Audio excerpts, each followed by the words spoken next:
Welcome back to the Meeple Marathon and our continued coverage of Merchant's Cove. Today we're going to be talking about how to play with the Captain Merchant. So the Captain Merchant is all about sailing around this central island here on the board. The ships currently are in Serpent's Bay, and you have various unnamed islands around the outside which will contain large treasures. You can fish for smaller goods on the interior of the ring, and then there's Pirate Island up here. So very different from the first two merchants that we've already seen. So let's quickly discuss what you need to do in order to set up. And it's very straightforward. You're going to put, your captain on the activate townsfolk space as usual. You're going to take your 4 ship pieces. These ship pieces are all the same, so it doesn't matter. They just need to go into Serpent's Bay. So this central area right here. You need to make sure you have your sail shelf right here. It does actually go this way. It does not go this way like I've seen some people do.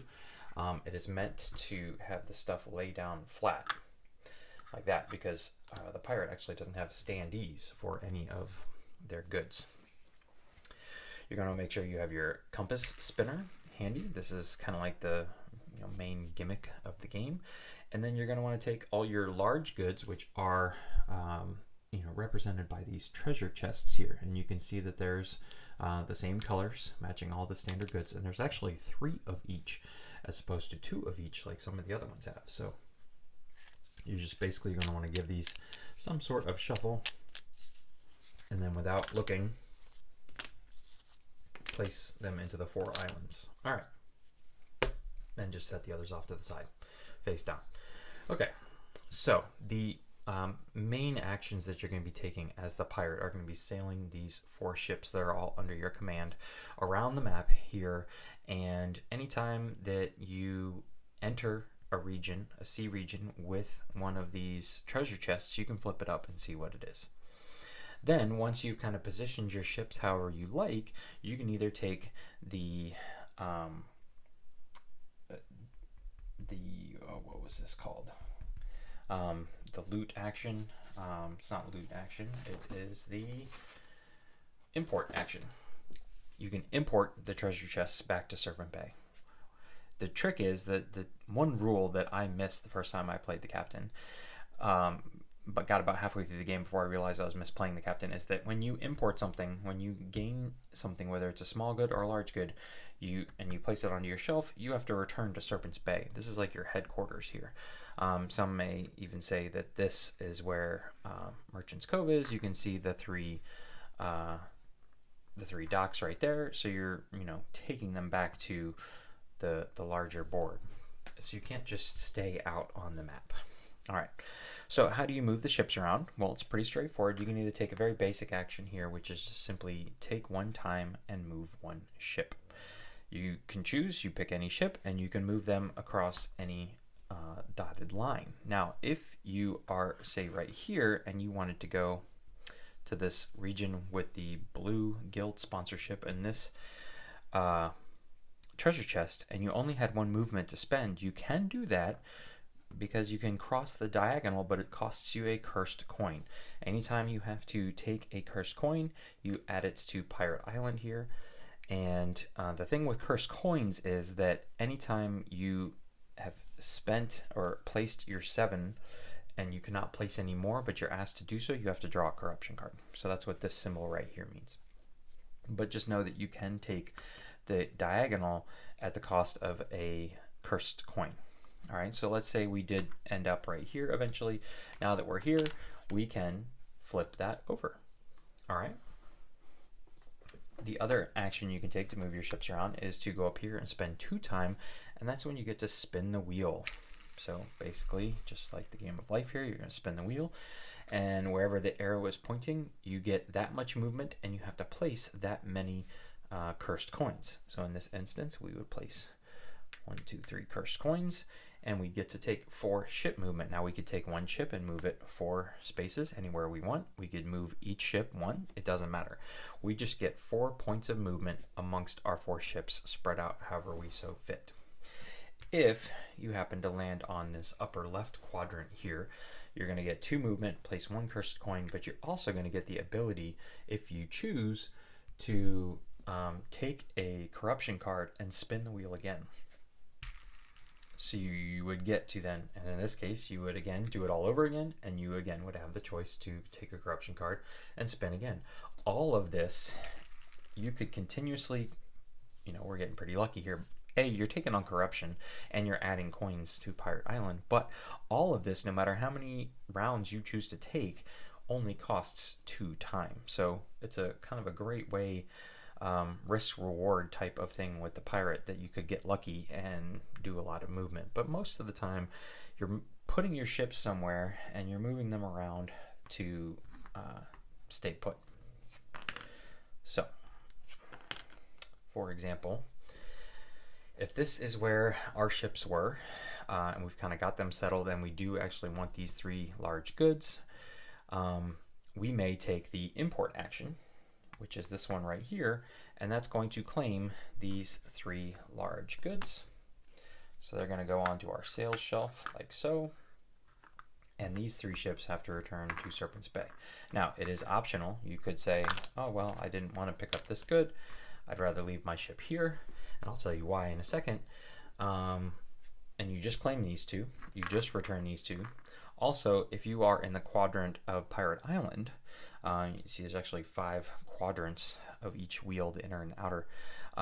You can, if you take the import action, you can remove all coins that are here on Pirate Island, and you actually get gold. You get to move up on the gold track for how many coins you have removed. So this is a way to, similar to the alchemist having to clean out their cauldron from the Ecor marbles, this is a way to clear off Pirate Island so you don't have to start taking corruption, because you're going to be dealing a lot with these cursed coins. So again, however, if you take the cursed coins away and gain that gold, you have to return to Serpent's Bay. All right, and again, that was the import action. This is basically like create large goods, and you can, with the single import action, you can take from any location that you have a ship on the outer ring. Again, once you've taken that location or taken that action, you would return to the center. Once you have completed the action, you're going to go ahead and refill like so, face down. Now, say for example, we took the action and we had 2 ships in this territory. Maybe we want to go ahead and claim that yellow. We return 1 ship. It only takes 1 ship to carry the large good, and this guy stays put here. When the treasure chest comes out, since there's a ship in this location, it automatically gets flipped over. So let's briefly talk about why you would want to have your ship out here on the outer edges and not actually even be picking up a good, because you'll notice there is no guild sponsorship icons that you can uncover like the other factions. So what you're actually doing is just wanting to have your ship positioned on one of these outer rings, and you will gain that guild sponsorship at the end of that market phase if the ship is parked there. So say you really want the yellow guild sponsorship, you could leave a ship here. Also, that means that whatever is here is instantly going to get flipped over. That also means that you could have the guild sponsorship after the end of the first market phase, and then you could move your ship over here and not have it at the end of the second market phase. So that is how the guild sponsorships are handled on the captain's board. And if you happen to be hanging out at Pirate Island at the end during the market phase, you can remove 1 corruption card, discard it from your hand. All right, so I'm going to put myself back here for a minute. The other action that you can take, and this is basically producing the small goods, is to fish, go fishing. So you are on the interior rings here, and you can see that each one of them has the small goods symbol of a various color. So if I'm here, I'm fishing, I could claim a red small good. I could even, if my ships were like this, claim 2 red small goods. All right, again, anytime you claim something out of the water, you have to bring your ship back to put it on the sail shelf. And up here, this is very similar to Pirate Island, except you can only remove up to a maximum of 4 coins from Pirate Island. If you're here, you can technically take all of them, because the most you can have is 7. If you're down here, the best you can do is 4. But again, when you take the fishing action, anywhere you have a fish with the hook symbol, you can produce that good or take those coins and gain that instant gold. All right, so that really is the four main actions that the captain can take. 2 involving moving your ships around, and 2 involving bringing stuff in from the water, whether it's a treasure on the islands or fish on the interior ring. And again, there's always the same standard: gain a townsfolk and activate townsfolk. We'll talk about this here in a minute. Now, the captain is the first merchant that we've seen so far that actually has some tasks that need to be done during the cleanup phase. The other ones, you left your board state completely as is, whereas this one, you're actually going to pick up all of the treasure chests, whether they're face down or not. All right, you're going to pick them all up. You're going to go back over here, and just like during setup, you're going to give them a shuffle, and then you're going to place them out. Now, since we left this guy here to do the yellow sponsorship during the guild phase, there's a ship in this area, and so we can instantly, it's a red one again, instantly flip over that treasure. So again, leaving your guy here kind of has a double bonus in gaining the guild sponsorship, but also then instantly knowing what that treasure is going to be, because again, it's random. So you can't just say, I'm going to take the necessary steps to gain a blue large treasure, because we don't know. There is a lot of randomness to the captain. It comes in spinning the wheel here. It comes in the treasures that are placed face down.